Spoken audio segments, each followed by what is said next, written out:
June 5th. Today at lunch, Tommy and the only other Mexican kid, Renee, walked over to where I was sitting, on a cinder block in the far corner of the yard.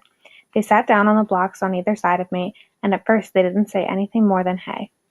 I didn't say hey back, though. I'd already decided about that.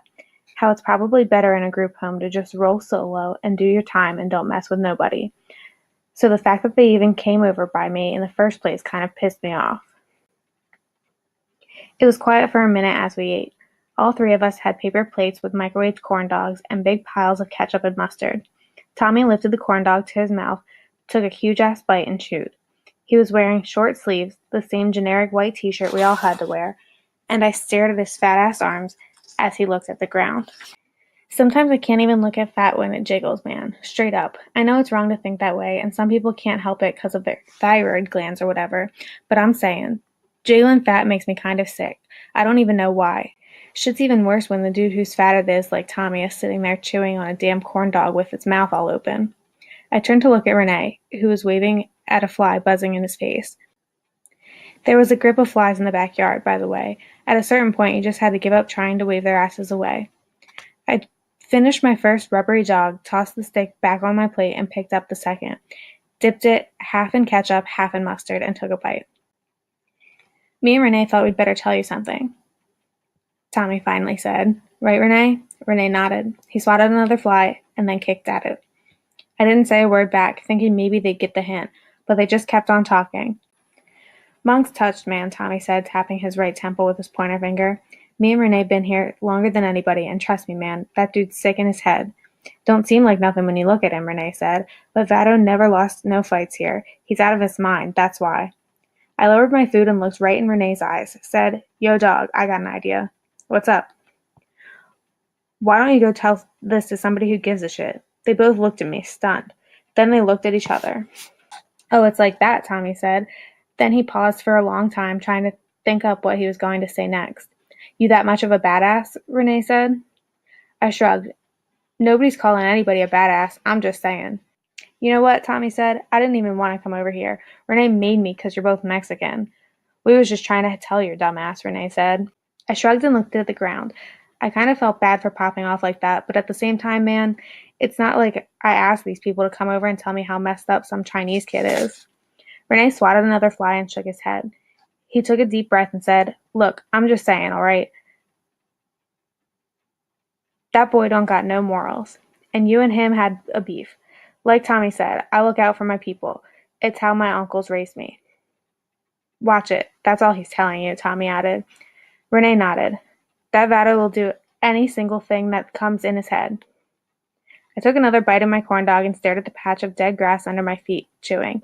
Flies all in my face, ketchup soaking through my bullshit paper plate and getting on my pants. The more I thought about the situation, the more depressed I got. Not just for me, but for the two dudes sitting next to me, too. The three of us eating on cement blocks, waving away flies that supposedly puke on you every time they land, wearing the exact same clothes and stupid white shoes. I'm not saying we didn't deserve to be there. It's just weird to think we still had to act like we were alive like anybody else. We still had to eat and sleep and walk and talk. For some reason, I started picturing us all on some video people could watch on YouTube. Like there was a hidden camera on us at all times, 24/7, and people could watch us eat our corn dogs and fight and talk shit and spit on each other. I pictured three normal kids sitting around one of their fancy computers eating popcorn, pointing at us and laughing, like we were monkeys in a damn zoo or some shit. Ah, look at the group home kids. And when they got bored, they could just go outside and ride their skateboards or bikes or go to the mall. But we'd have to stay right here under the cameras for when somebody else wanted to watch us. That's one thing I hate about myself, by the way. When I start thinking about something like that, I can't get it out of my head, no matter how hard I try. I just keep stressing on it nonstop. Anyways, Tommy was still yapping. Mong's probably the craziest kid I've ever seen, including all the ones I met in juvie. You know how he got those scars on his face? I heard somebody speared him with a sword, man, back in China. Nah, man, Renee interrupted, dipping his second corn dog in mustard. I heard Vado fell off a fishing boat, and the propeller sliced his ass up. Shit happened in the water, Tom. Renee took a big bite, chewed for a few seconds, and then swallowed. Tommy set down his plate and wiped off his fat mouth with a ketchup-stained napkin. Point is, he's off, man. First time he got booted from here wasn't even 'cause he hurt somebody, Tommy said. We used to have this old Indian counselor here, right? about 4 people before Jaden. They always change, by the way, Renee said, giving Tommy a fist pound. Nobody can be around kids like us too long, man. They just quit. That's something you'll figure out. We already got bets on Jaden. Anyways, the old Indian counselor was always telling Mong not to sit on the kitchen table or else it was going to break. But Mong never listened to him. Then one day, the table did break. It cracked down the middle with Mong on it, right in front of the Indian guy. He went off to the office to get his book, wrote out a restitution paper, and handed it to Mong. They argued a little while, and then the counselor yelled for Mong to go to his room and said he had to stay in there for the rest of the day. But Mong didn't go anywhere. He hopped right up on the kitchen counter and dropped his drawers. And you wouldn't believe what he did. He took a shit, man. I swear to God. I put it on my Aunt Mary and her new baby. He pulled down his pants, squatted, and took a shit on the counter, right there in front of everybody. I set my plate in the dirt and looked at Tommy's fat face. Dude thought he was going to scare me. Come on, man. I turned and looked at Renee.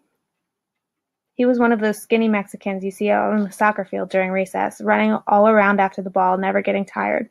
I shook my head, spit on the ground by my feet. Tommy nudged Renee, said, "Second time was when he snapped that kid Jimmy's arm right in half, man. You remember that? Sickest thing I've ever seen." Renee got a disgusted look on his face and nodded. "My stomach gets all messed up just thinking about it," Tommy said. He was only like 15 years old at the time, 120 pounds or something. He and Jimmy were playing cards, right? And after Jimmy loses 6 straight hands, he comes right out and accuses Mong of cheating. At first, Mong said he wasn't, and it seemed like he was just trying to laugh it off. And to be honest, I don't even think he was cheating. But when Jimmy stood up and said it for a second time, "You's a cheater, Mong." Mong threw the table over, grabbed Jimmy's arm, hopped into the air, and snapped the poor kid's arm over his knee. Clear in two, man, like it was nothing. All the Rezzies in the house were freaking out.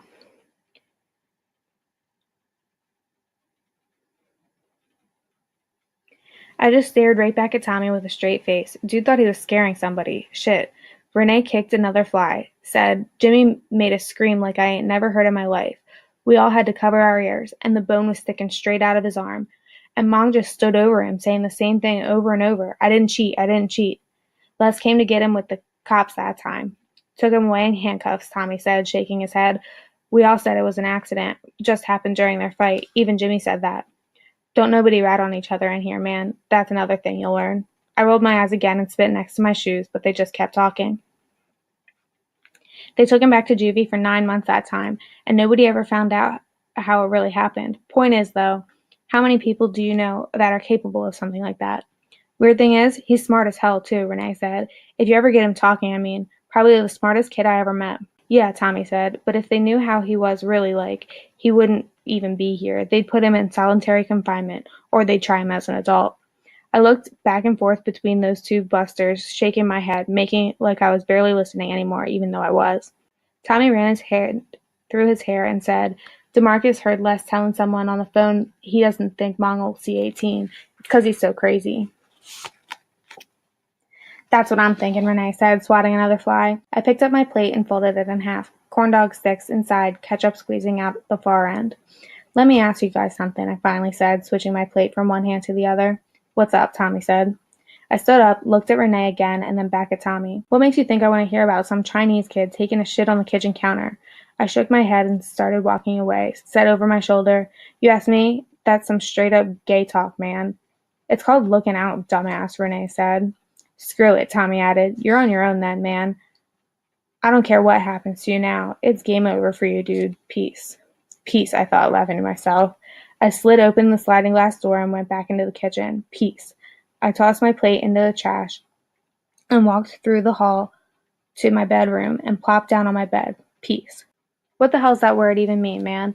There's no such thing. It's bad enough when I'm awake, living in this bullshit group home in San Jose, listening to all these dummies try to tell me stories about people taking shits. But then when I close my eyes to go to sleep, it gets even worse. I go back to what happened every single night. It's the only dream I dream. I see his face, man, just inches above mine, in the kitchen back in Stockton, my head hitting the counter, his eyes all big and looking right at me, looking through me. Then looking away, in the kitchen, middle of the day, his eyes on me, and then not. Nah, man, there ain't no such thing as peace no more. That shit's dead and buried, and my dumb ass with it.